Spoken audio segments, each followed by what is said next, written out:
Harper Audio presents Red, My Uncensored Life in Rock by Sammy Hagar with Joel Selvin. Read for you by Scott Shepard.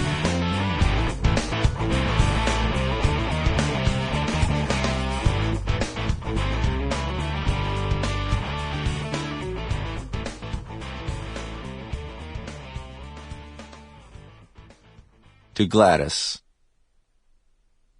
Forward by Michael Anthony. I first saw the Van Halen brothers play when I was going to Arcadia High School on the eastern edge of Los Angeles. It was during a student fair held on the football field, and the band was called Mammoth. It was just Eddie Van Halen on guitar, his brother Alex Van Halen on drums, and a guy named Mark Stone playing bass. Eddie did all the vocals. They played Cream, Grand Funk Railroad, and The Who.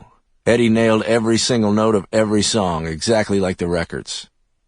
After high school, I belonged to a band called Snake. Pretty original name, I know. We opened a show for Van Halen at Pasadena High School. Now they had a vocalist. I remember sitting around the parking lot after the gig, talking with Eddie. Fast forward to my second year at Pasadena City College, and through a mutual friend I got hooked up again with the Van Halen brothers. They wanted to get rid of their bass player and asked me to come and jam with the two of them. That's when they asked me to join the band. We played everywhere that we could. These guys were serious about working hard and taking the band somewhere.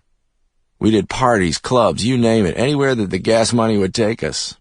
After playing all night, I'd basically sleep in my car when I was supposed to be in class. I was getting ready to make the choice, school or the band, when my dad kicked me out of the house. The Van Halens were just normal guys. We all partied a lot, and being brothers, they fought a lot. They would always hug and make up later, but they would get into these disagreements and we'd have to pull them apart. Didn't matter where. They'd start pounding on each other, but before long they'd be crying and hugging, saying, "I love you, man." Those two had a connection, not just brotherly, but musically, too. Ed wanted to hear Al in his monitor. Al wanted to hear Ed in his monitor. They played off each other. Before Sammy showed up, we were all pretty devastated. It looked like the band had possibly come to an end after Roth left.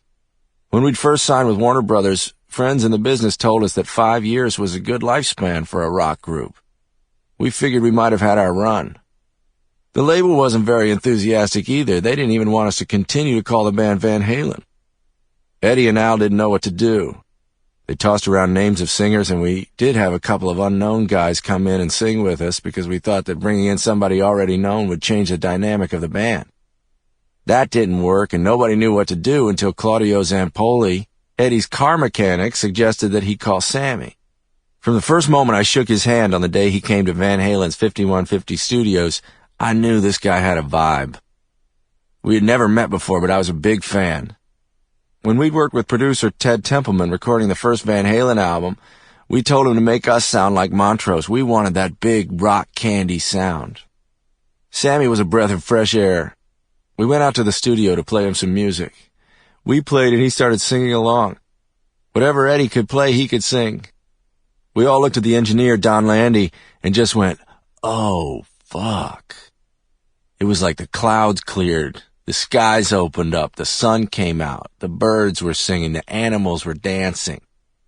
It was like, amen, we've got ourselves a band.